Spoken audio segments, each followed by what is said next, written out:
Seigneur, je te remercie, Seigneur, d'avoir gardé le trajet de chaque personne, Seigneur. Merci, Seigneur, que tu conduises et diriges ces instants, Seigneur, en enseignement, Seigneur. Merci, Seigneur, que nos oreilles soient ouvertes, Seigneur, à être réceptifs à ta parole. Merci, Seigneur, que nous soyons attentifs, Seigneur, à recevoir tout ce que tu veux nous dire. Je te bénis vraiment et je te remercie, Seigneur, pour tous tes bienfaits au nom de Jésus. Amen. Amen. Amen. Là, on va ouvrir nos Bibles tous ensemble. Dans le livre de Matthieu 6. Hein? Matthieu 6. Donc pour tous ceux qui notent, Matthieu 6. Verset 5. Vu qu'aujourd'hui on va parler sur la prière. Matthieu 6, verset 5. Voilà, Matthieu 6, verset 5. La Bible nous dit, lorsque vous priez, ne soyez pas comme les hypocrites qui aiment prier dans les synagogues et au coin des rues pour se montrer aux hommes. En vérité, je vous le dis, ils ont reçu leur récompense. Mais toi, quand tu pries, entre dans ta chambre, ferme ta porte et prie ton Père qui est là dans le lieu secret, et ton Père qui voit dans le secret te le rendra. En priant, ne multipliez pas de vaines paroles comme les païens qui s'imaginent qu'à force de paroles, ils seront exaucés. Ne leur ressemblez pas, car votre Père sait de quoi vous avez besoin avant que vous lui demandiez. Voici comment vous devez prier.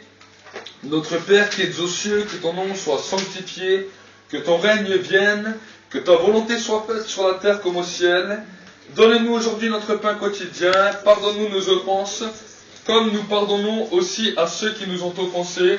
Ne nous laisse pas entrer dans la tentation, mais délivre-nous du malin, car c'est à toi qu'appartiennent dans tous les siècles le règne, la puissance et la gloire. Amen. Amen. Donc, là, nous allons voir ensemble ce que c'est la prière, quel est le but de la prière et comment est structurée la prière. Amen. La Bible nous dit premièrement que lorsqu'on prie, que notre prière se fasse dans le secret. Amen. Chaque jour de ta vie, chaque instant de ta vie, tu dois passer un temps avec Dieu. Amen. Un temps que toi-même, tu vas définir avec Dieu. Il y a des temps où on peut louer, on peut adorer, que ce soit sur ton lieu de travail, dans tout ce que tu fais. Mais il y a un temps, un moment dans la journée que tu dois décider de mettre à part. Ce temps, tu le consacres spécialement avec Dieu. Amen. Et la Bible nous dit, quand tu pries, ne sois pas comme les païens qui répètent toujours les mêmes choses et qui s'imaginent qu'à force de répéter les choses, tu vas être exaucé. Amen. La Bible nous dit, ce n'est pas de ce type-là qu'on doit faire, ce n'est pas une prière comme les païens ils font, où ils répètent, admettons, une formule magique jusqu'à que ça arrive. La prière, c'est pas ça. La prière, c'est tu parles à ton Père qui est là dans le lieu secret. La Bible nous dit, ton Père qui voit dans le secret te le rendra. Amen.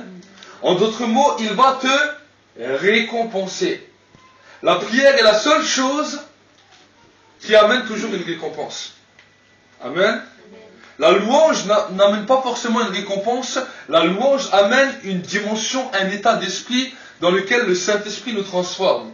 Mais la prière est le seul cas dans lequel la Bible nous dit que Dieu parle de récompense si tu pries. Amen. Si tu pries, la Bible nous dit que Dieu te donne une promesse qu'il te récompense. Amen. Donc c'est vraiment bien déjà de savoir que la prière, quand on la pratique, même si des fois ça nous semble un peu barbare ou un peu dur, Dieu nous récompense. Ensuite la Bible nous dit, voici comment vous devez prier. Notre Père qui es aux cieux, que ton nom soit sanctifié. Je vais m'arrêter là premièrement. Amen. Parce que le Notre Père, ce n'est pas simplement une formule magique qu'on répète, mais le Notre Père, ce sont des passages dans la prière. Amen. Ce sont des étapes, différentes étapes dans la prière, dans lesquelles un croyant peut commencer à marcher dans le chemin de la prière et à découvrir des nouvelles facettes de Dieu. Amen. La Bible nous dit, notre Père qui es aux cieux, que ton nom soit sanctifié. La première étape de notre prière va être d'adorer, d'élever, de glorifier le nom du Père. Amen. On l'appelle Jéhovah, on l'appelle Yahvé, on l'appelle Jésus-Christ. La Bible nous dit que Dieu s'est révélé à l'être humain sous différents noms. Et c'est dans cette étape, dans cette première dimension, que d'abord nous allons sanctifier le nom de Dieu. Sanctifier le nom de Dieu, c'est l'élever au-dessus de notre nom, au-dessus de notre pensée, au-dessus de notre intelligence. Et notre premier chemin de la prière va être, Seigneur, je te bénis parce qu'on t'appelle Emmanuel, je te bénis parce qu'on t'appelle Yahvé, je veux vraiment t'élever parce que tu es Jéhovah Rapha, tu es le Dieu qui guérit, tu es Yahvé Shammah. Tu commences à prendre les noms de Dieu et tu commences à l'élever et à le bénir. Amen. Et si tu ne connais pas les noms de Dieu, tu regardes dans la Bible, les noms de Dieu que tu connais, tu peux les prier. Et si tu ne connais pas les noms, tu regardes dans la Bible, tu cherches dans la Bible et tu vas voir que Dieu a beaucoup de noms. Amen. Et ces noms, tu commences à les élever. Tu peux passer comme ça pendant 10 minutes, un quart d'heure, 20 minutes, seulement à sanctifier le nom de Dieu. Amen. Pourquoi? Parce que quand tu élèves le nom de Dieu, c'est à ce moment-là que tu sanctifies le nom de Dieu. Amen. Il y en a certains, ils blasphèment le nom de Dieu. D'autres, ils prennent le nom de Dieu en vain, par des jurons, par des fausses promesses, par des mauvais comportements. Mais la Bible nous demande à nous, qui marchons avec Dieu, de sanctifier le nom de Dieu. Amen. Et pour le sanctifier, c'est-à-dire nous allons l'élever, nous allons lui donner la dimension qui lui est donnée. Amen. La dimension qui lui est due. Et la Bible nous dit, ça, Dieu du ciel, il admire ça. Amen. Quand un enfant glorifie son nom, admire son nom, sanctifie son nom, la Bible nous dit que Dieu dans le ciel, il aime ça. Et ça, c'est la première des dimensions de ta prière. Amen. Pendant 10 minutes, un quart d'heure, 20 minutes, 30 minutes, si Dieu te fait passer 1 heure comme ça, tu peux sanctifier comme ça le nom de Dieu. Amen. Ou tu élèves seulement le nom de Dieu. Tu oublies, tu ne parles pas de tes problèmes, tu ne parles pas ni de tes soucis, ni de tes tracas, ça on viendra après. La première des choses, tu sanctifies le nom de Dieu. Pour que ta pensée, pour que ton cœur, tes raisonnements soient en équation, soient réellement parallèles avec la pensée du Seigneur. Amen. Donc ça, c'est la première des dimensions de la prière. Et bien sûr, en plus de l'élever par la prière, on peut allier la prière avec le chant. Amen. S'il y a des chants dans lesquels il y a des chants qui glorifient le nom de Dieu, il y a des chants qui sanctifient le nom de Dieu, on peut les allier avec la prière. Amen. Donc on commence, admettons, à dire Jésus, je t'adore, Père, je t'exalte, je t'élève, je te glorifie. Et tout d'un coup, il y a un chant qui vient. Jéhovah est son nom. Et tu commences à chanter. Amen. Pourquoi? Parce que dans tout ce que tu fais, tu es en train de sanctifier le nom de Dieu. Tu es dans la première étape de la prière. Ça, c'est la première des étapes. Et c'est ce qui est important, c'est une base avant même de te lancer dans toutes les autres choses. Amen. Donc ensuite, nous avons la deuxième des dimensions. Que ton règne vienne, que ta volonté soit faite sur la terre comme au ciel. Amen. Vous savez, dans nos vies, il y a beaucoup de fois où nous avons notre propre volonté. Où nous avons la volonté de nos amis, où nous avons la volonté peut-être de notre famille, où nous avons la volonté de nos proches, qui vient toujours faire obstacle à la volonté de Dieu. Mais pendant un temps, dans notre prière, alors que nous venons de sanctifier le nom de Dieu, nous allons commencer à appeler la volonté de Dieu sur nos vies. Amen. La Bible me dit que dans le ciel, Dieu a dessiné des plans et des projets pour chacun d'entre nous, pour que nous puissions vivre dans un avenir et dans une espérance. Amen. Dieu a des projets de paix et de bénédiction pour nous donner un avenir et une espérance.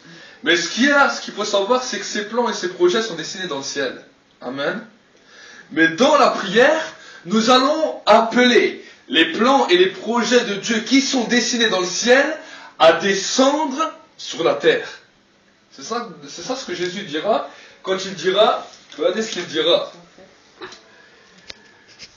Que ton règne vienne, que ta volonté soit faite sur la terre comme au ciel. Là, pendant un moment, alors que nous avons d'abord premièrement sanctifié le nom de Dieu, la deuxième étape de la prière, c'est de dire Seigneur, j'appelle ton règne à venir sur ma vie. J'appelle que tu viennes régner en tant que sauveur sur ma vie. J'appelle que tu viennes régner en tant que mon Seigneur personnel sur ma vie. J'appelle ta volonté.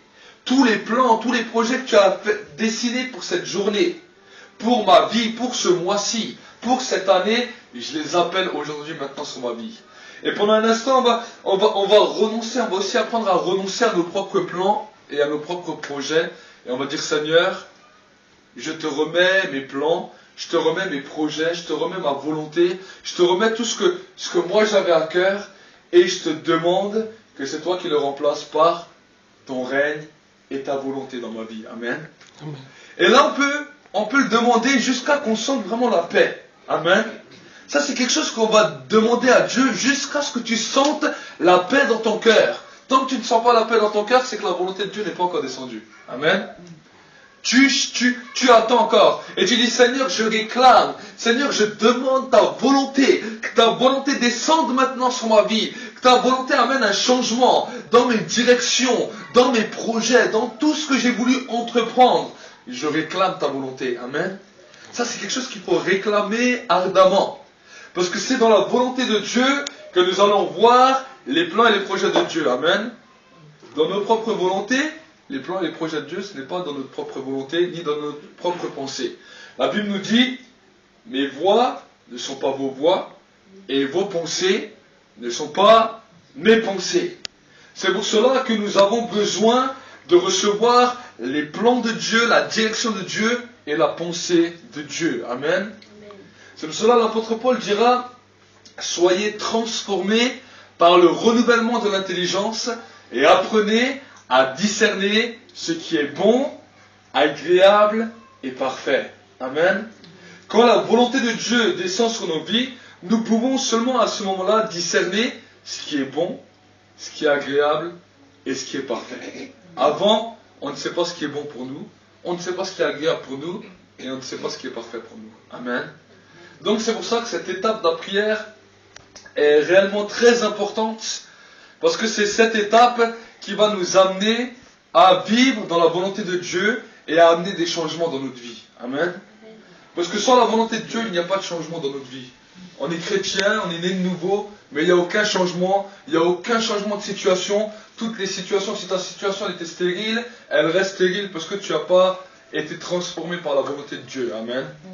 Mais quand tu appelles la volonté de Dieu, là, tu peux être sûr que quand tu sors de ce temps de prière, tu peux être sûr qu'il y aura du changement parce que tu as demandé quelque chose à Dieu. Et si tu demandes quelque chose à Dieu, tu peux être sûr qu'il va te répondre. Amen.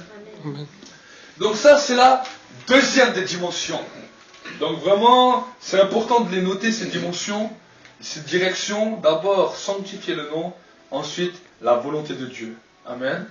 On n'est pas encore à tes besoins. On n'est pas encore à tout ce que tu as. Ça, c'est déjà les deux premières dimensions pour vivre une vie de prière équilibrée. Amen.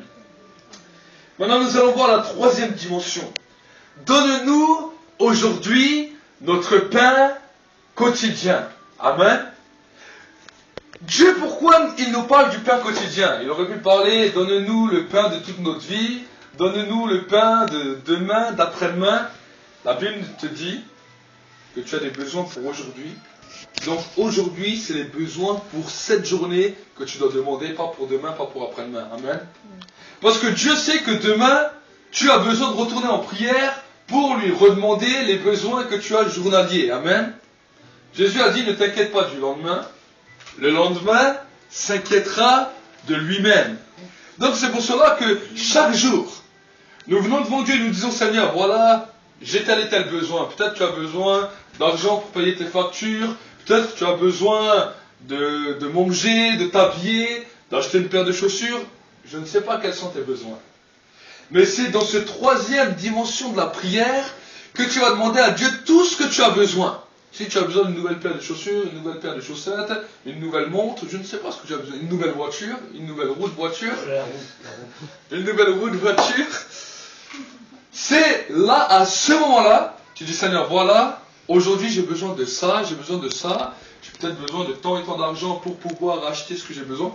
Tu demandes à Dieu, et parce que tu le demandes, là, la prière de la foi, la demande de la foi est accordée par Dieu, parce que tu es accommodé avec sa volonté et que tu as suivi le processus de la prière. Amen. Donc là, tu es sûr que si tu commences une journée comme ça, en suivant ces niveaux, tu es sûr que tout ce que tu as besoin dans cette journée, tu vas le recevoir. Amen. tout ce que tu as besoin, peu importe, tu es sûr que tu vas le recevoir parce que tu as obéi au commandement que Jésus a donné. Amen. Donc ensuite, nous allons continuer parce que les demandes, c'est vous-même qui devez savoir qu'est-ce que vous devez demander pour chaque journée. Amen. Je vais donner quelques exemples, mais après, chaque personne sait qu'est-ce qu'il a besoin la journée. Peut-être tu as besoin de la force pour le travail, peut-être tu as besoin de patience, peut-être envers ton époux, envers ton épouse, je sais pas. Donc, mais c'est chaque jour, peut-être d'autres ils ont besoin de la patience parce qu'ils sont pas encore mariés, ils sont fiancés. Donc, je sais pas, peut-être la patience avec les enfants, ça peut être. Chaque personne a un besoin propre pour la journée. Amen. Amen. Peut-être c'est de l'intelligence pour les études, je sais pas. Je sais pas ce que tu as besoin d'aujourd'hui. Peut-être de la force pour un examen. Donc, chaque personne a un besoin quelconque. Donc ça, c'est dans cette dimension. Amen. Ensuite, nous allons continuer. La quatrième dimension. Pour que tu reçoives ton pain, il y a une règle. Pardonne-nous nos offenses, comme nous pardonnons à ceux qui nous ont offensés. Alors ça, c'est cette dimension de la prière, la quatrième dimension de la prière, est une dimension qui est la plus importante, parce que si tu réussis cette dimension de la prière, toutes les autres sont exaucées. Amen. Amen. Si tu loupes cette dimension de la prière, toutes les autres sont bloquées. Amen. Pardonne-nous nos offenses comme nous pardonnons à ceux qui nous ont offensés. Alors, qu'est-ce que c'est pardonne-nous nos offenses? La Bible nous dit que l'être humain est pécheur. Tous sont péchés, sont privés de la gloire de Dieu. On peut pécher par nos yeux, on peut pécher par ce qu'on entend, par ce qu'on voit avec nos yeux, par ce qu'on dit avec notre bouche. On peut pécher en répandant du sang innocent par des critiques, des calomnies, des haines, des rancœurs. On peut pécher en marchant sur un autre sentier que celui de la justice et de la vérité. On peut appeler le mensonge, l'injustice, l'inégalité. Tout ça devant Dieu, c'est des péchés. Amen. Et tout ça devant Dieu, c'est une offense pour lui. Le péché est une offense pour Dieu. Amen. Donc, comment qu'on prie pour demander pardon parce que on n'a peut-être pas forcément tous des gros péchés comme l'adultère, comme la fornication et ces choses-là. Mais j'aimerais vous dire que des fois, ce qu'on peut voir avec nos yeux, ce qu'on peut penser, la Bible nous dit, si tu dis à ton frère imbécile ou raca, tu es passible du Sanhédrin. Et j'aimerais vous dire que bien souvent, nous pouvons juger, nous pouvons critiquer par nos pensées, même par nos paroles, même par nos actes. Pourquoi? Parce qu'il y a des choses qu'on ne comprend pas, on ne supporte pas, et par nos actions, on est en train de pécher. Amen. Donc c'est une dimension dans laquelle nous demandons à Dieu pardon pour ce qui est sorti de nos bouches. Si le Saint-Esprit te met une conviction dans ton cœur, et que tu vois qu'il y a des choses mauvaises, des critiques, des calomnies, des haines même contre des personnes, à ce moment-là tu dis Seigneur, je reconnais, dans mon cœur il y a ça, il y a ça, il y a ça, je te demande pardon. Amen. Si tu as vu des choses mauvaises, peut-être des convoitises, des séductions, des choses par tes yeux, tu dis Seigneur, je te demande pardon pour ce que mes yeux ont pu voir, pour ce que mes oreilles ont pu entendre qui n'a pas glorifié ton nom, pour ce que ma bouche a pu dire qui n'a pas glorifié ton nom, là où j'ai versé du sang innocent avec mes mains par des critiques, des calomnies, des haines, des rancœurs, là où j'ai marché sur un autre sentier que celui de la justice et de la vérité, c'est pour cela que Jésus a lavé le pied de ses disciples. Il a lavé les pieds de ses disciples. Parce qu'il savait que des fois, ils ne marchaient pas toujours droit. Alors il a dit, je vais leur laver les pieds. Amen. Il leur a lavé les pieds. Et nous-mêmes, dans le monde visible et invisible, on a besoin que nos pieds soient lavés. Amen. On a besoin de demander à Dieu pardon pour nos fautes, pardon pour nos péchés, et ensuite, pardonner tous ceux qui nous ont offensés. Qu'est-ce que c'est une offense? Une offense, tu passes à côté de moi, tu ne me dis pas bonjour. Ah, pourquoi cet homme ne m'a pas dit bonjour? Pourquoi? Qu'est-ce que ce frère, qu'est-ce que cette personne avec qui je m'entendais toujours, qu'est-ce que ce voisin, pourquoi il ne m'a pas dit bonjour aujourd'hui? Qu'est-ce qu'il a avec moi? Ça, tu dis juste une phrase comme ça, déjà tu es offensé. Amen. Une personne t'a pas dit bonjour, ça t'a fait mal. Une personne t'a fait mal dans le cœur, ça c'est une offense. Alors ce qui est important, la Bible nous dit, pardonne-nous nos offenses comme nous pardonnons à toutes les personnes qui nous ont offensés. Amen. Donc quand nous sommes dans cette dimension, nous disons à Dieu, Seigneur, les gens disent, peut-être cette personne a dit ça, peut-être cette personne a dit ça. Pour moi, il y avait une offense, je la pardonne dans le nom de Jésus, et je dis que devant toi, moi je n'ai plus rien avec cette personne, parce que je la libère. Amen. Je la libère et je la pardonne, parce que toi, tu as pardonné toutes mes fautes, tu as pardonné tous mes péchés, donc moi je ne peux pas retenir une personne dans l'offense, je ne peux pas retenir une personne dans la haine, dans la rancœur, dans le cœur, mais je la libère. Amen. Pourquoi? Parce que quand une personne ne pardonne pas, alors à ce moment-là, c'est lui-même qui se lie et c'est lui-même qui se bloque tout le pardon de Dieu sur sa vie. Amen. Ça c'est quelque chose qui est important. Une question. D'accord, on pardonne à la personne, mais on n'est pas obligé de se mettre avec la personne. Non, après l'affinité, l'affinité est une chose différente. Mais l'essentiel, c'est qu'il n'y a pas de racine d'amertume ou de rancœur dans le cœur. L'affinité, c'est une chose différente encore. Ce n'est pas parce qu'on est tous... On n'est pas obligé d'aller saluer la personne ou on peut l'éloigner. Ouais, Voilà. bien sûr, on n'a pas besoin, on n'est pas obligé de... Pas de faire d'affront, par exemple, si une personne vous a fait du mal et si on la voit, on n'est pas obligatoirement... pour moi, si je vois la personne de loin, ben je fais un autre chemin, quoi, pour éviter justement cette confrontation. Si vous savez, moi, voilà. je le perçois comme ça. Si vous savez qu'il y a des divergences d'opinion, que vous savez que si vous parlez, il y aura plus de problèmes qu'autre chose, donc là c'est éviter, c'est pour marcher dans la paix, pour rester dans la paix. Donc voilà. Mais ça ne veut pas dire que dans le cœur, on a de l'amertume ou de la haine envers la personne. Amen. Donc c'est ça qui est important. C'est ça qui est important. S'il y a des sujets de discorde, chaque fois qu'on se voit, on ne s'entend pas, là c'est pour rechercher la paix qu'on préfère s'éloigner. À un moment, Abraham et Lot, il y avait des problèmes avec les serviteurs. Abraham a dit, voilà, qu'il n'y ait pas de guerre entre toi et moi, va de ton côté, j'irai de mon côté, et ça ne veut pas dire qu'ils avaient de la haine dans le cœur, mais ils se sont séparés pour la paix. Donc des fois, il y a certaines séparations qui sont là pour la paix. Mais si nous, on ne parle plus avec les gens parce qu'on a de la haine dans le cœur, de la rancœur dans le cœur, ou de l'amertume, là c'est différent. Là, c'est d'abord, on doit libérer la personne, pardonner la personne, et après, si on veut faire un climat de paix, et qu'on sait que si on se voit, il y a des conflits, à ce moment-là, on dit voilà, chacun va de son côté, toi tu vas de ton côté, moi je vais de mon côté, mais on le fait pour la paix. Amen. La Bible nous dit que tout ce que nous faisons, nous devons le faire pour la paix, pour être des artisans de paix. Amen. Donc si nous le faisons pour la paix, c'est bon. Mais si on le fait à cause de la haine, de la rancœur ou de l'amertume, là ça devient un problème parce que là ça te bloque le pardon de Dieu dans ta vie. Donc ça c'est également important à savoir. Amen. Après il est vrai que l'affinité, avec certaines personnes on a plus d'affinité, d'autres personnes on a moins d'affinité.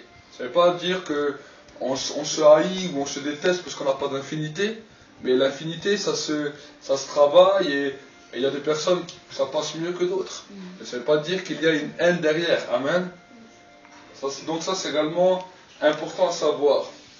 Donc dans cette même dimension, quand il y a eu la dimension du pardon, donc il faut qu'il y ait encore une autre chose qui est faite, parce que c'est bien d'avoir demandé pardon à Dieu, mais malheureusement le péché a laissé une marque.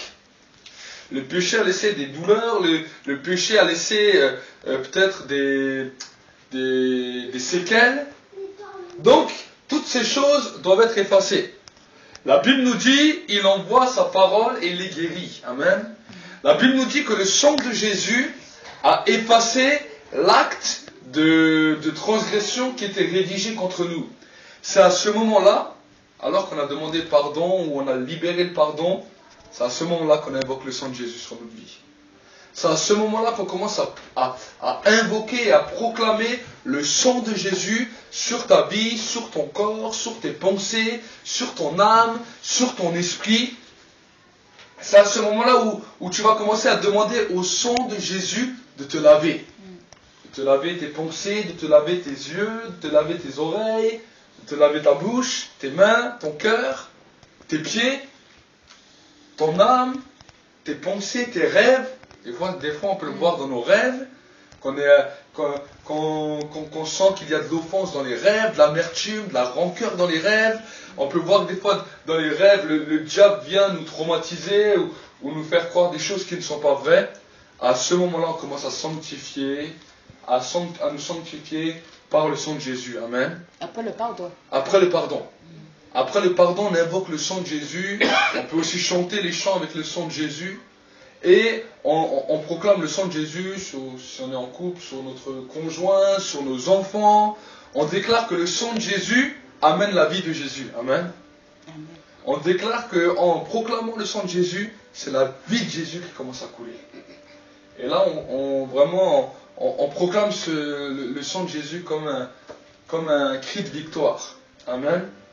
Un cri de victoire par rapport au péché, un cri de victoire par rapport à l'offense, un cri de victoire par rapport à nos manquements, à nos besoins, un cri de victoire par rapport au règne de Dieu, un cri de victoire par rapport à la sainteté de notre Dieu. Et pour nous, c'est vraiment une étape et un privilège glorieux. Amen. Parce que c'est à ce moment-là où les anges viennent avec les coupes du sang de Jésus pour nous laver, nous purifier. Amen.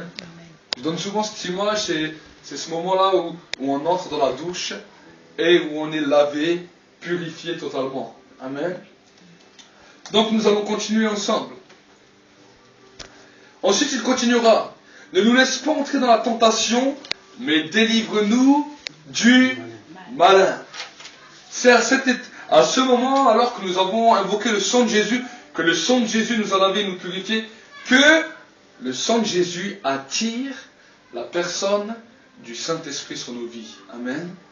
C'est le Saint-Esprit qui nous rend forts face aux tentations. C'est le Saint-Esprit qui nous rend forts face au malin, face au diable. Amen.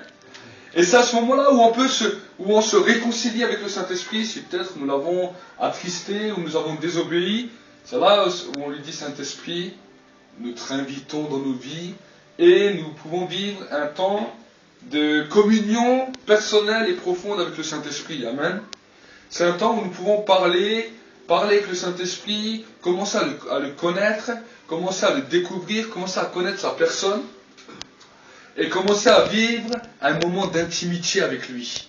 Donc c'est vraiment dans ce temps-là, dans lequel où le Saint-Esprit, pendant ce temps de prière, souvent aussi nous montre là où on est faible, là où on a des tentations, là où on est facilement décourageable, là où facilement on baisse les bras. À ce moment-là, il y a comme des images, comme des flashs qui viennent dans notre esprit. Et à ce moment-là, on commence à parler de ça avec lui. On dit, voilà, il y a ça. Est-ce que tu peux m'aider dans ça? Est-ce que tu peux vraiment intervenir dans ce niveau de ma vie? Parce que je vois encore que je suis tellement faible, j'ai tellement besoin de toi. Et j'ai besoin de te voir encore agir et agir. Amen. Donc ça, c'est vraiment la dimension de la communion avec le Saint-Esprit. Dans laquelle on s'affirme, et dans laquelle aussi, à un moment tu ne sais plus quoi prier, alors tu commences à prier en de nouvelles langues, parce que tu es rempli du Saint-Esprit, et tu laisses le Saint-Esprit s'exprimer à travers toi, et te donner vraiment encore une nouvelle dimension, une nouvelle direction, dans sa gloire et dans sa présence. Amen. Et ensuite il nous dira, la prochaine dimension, c'est car c'est à toi qu'appartiennent dans tout le siècle le règne, la puissance et la gloire. Amen. Amen. Quand nous avons passé par toutes ces différentes étapes, c'est à ce moment-là où une louange glorieuse et puissante peut jaillir de notre cœur. Amen. Parce que tout, à ce moment-là, c'est comme si tout notre cœur, tous les manquements de notre cœur, tout ce qu'il y avait dans notre cœur a été comblé. Parce que c'est une prière vraiment complète de notre Père, dans lequel tous tes besoins, tous tes tracas, tout ce que tu avais a été comblé. Donc la louange et l'adoration que tu peux donner à Dieu ne peut que être puissante. La Bible nous dit, nous allons parler de l'adoration du règne. L'adoration du règne de Dieu. La Bible nous dit, il a un règne éternel. L'adoration de la puissance de Dieu. Sa puissance se manifeste alors que nous sommes faibles et je puis tout par celui qui me fortifie. Amen. C'est alors que je suis faible, c'est là que je suis fort. Ça, c'est ce qu'on appelle la louange de la puissance de Dieu. Nous commençons à glorifier Dieu et à nous rappeler, à nous souvenir de sa puissance qui agit à travers nous. Amen. Et ensuite, la Bible nous dit la puissance de la louange de la gloire. Christ en nous, c'est l'espérance de la gloire. Amen. C'est une dimension dans laquelle la gloire de Dieu se manifeste. Et la gloire de Dieu, qu'est-ce que c'est la gloire de Dieu? La gloire de Dieu en tant qu'être humain, on ne peut même pas vraiment l'expliquer, tellement c'est glorieux. La gloire de Dieu, c'est là où l'homme ne peut plus rien faire. C'est l'intervention divine de Dieu, là où l'homme est limité. Ça, c'est la gloire de Dieu. Et ce temps de louange, de gloire, c'est un temps où nous pouvons bénir, adorer Dieu, louer Dieu, le remercier, nous mettre à genoux, exalter en son nom, et le remercier pour tout ce dont il a accompli dans ta vie, pour tout ce dont il a fait pour toi. Amen. Et quand tu arrives dans cette dimension, alors à ce moment-là, c'est le Saint-Esprit qui prend le relais. Amen. Ça, c'est la première des dimensions pour rentrer dans ce niveau-là. Et quand tu arrives à ce niveau-là, c'est le Saint-Esprit ensuite qui met le relais pour peut-être intercéder pour des frères, des sœurs, pour intercéder pour des amis, pour intercéder pour des sujets. Mais là, c'est le Saint-Esprit qui met à cœur ensuite la suite de la prière. Amen. Donc ça c'est les différentes étapes pour la prière. Et quand tu rentres quand ensuite tu es arrivé à la dernière des étapes, ensuite c'est le Saint-Esprit qui donne une nouvelle étape, c'est lui ensuite qui conduit la prière. Amen. Mais ça c'est vraiment un chemin d'excellence. Amen. Un chemin dans lequel l'être humain peut entrer dans la prière. Ce n'est pas une récitation. Je le dis bien, ce n'est pas une récitation. Ce sont des passages dans lesquels nous entrons dans la prière. Amen. Quand tu t'habilles, il y a aussi des différents passages que tu t'habilles.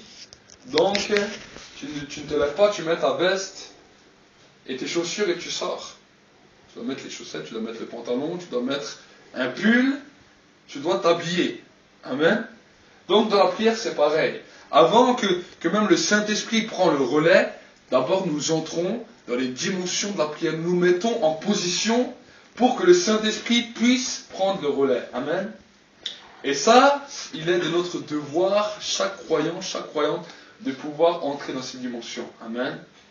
Et quand nous rentrons dans ces dimensions, nous pouvons voir comment le Saint-Esprit agit. Donc voilà ce qui est pour l'enseignement de la prière. Et je vous encourage vraiment à pouvoir le mettre en pratique. Pendant les 50 jours de jeûne et prière, nous l'avons mis en pratique pendant 50 jours. Les gens ils ont pu voir qu'on a pu prier pendant 1h30 seulement en suivant cette direction. 1h30 par jour, juste dans la prière, en suivant cette direction. Et on a pu voir combien des grandes choses, des grandes bénédictions sont sorties après le temps de jeûne et de prière. Donc, je vous encourage vraiment à mettre cela en pratique, à suivre vraiment ces sentiers de la prière. Et ensuite, vous allez voir comment le Saint-Esprit conduit et dirige le reste. Amen. Donc nous allons prier. Seigneur, je te bénis, je te rends grâce pour ta présence, ton amour et ta gloire. Seigneur, je te remercie et je te bénis pour chaque frère, chaque sœur. Je te bénis pour chaque internaute qui va aussi voir cette vidéo sur Internet. Et je te demande, Seigneur, que ce message de la prière, Seigneur, mon Dieu, mon roi, soit vraiment un tremplin dans lequel, Saint-Esprit, ton action et la dimension de ta grâce puisse agir puissamment, Seigneur, dans la vie de mes frères et de mes sœurs. Seigneur, je veux réellement te bénir, je veux réellement te rendre la gloire, et je veux réellement t'exalter parce que tu es glorieux, dans le nom de Jésus-Christ. Merci, Seigneur, pour ce temps d'enseignements sur la prière, Seigneur, qui restent gravés dans leur mémoire.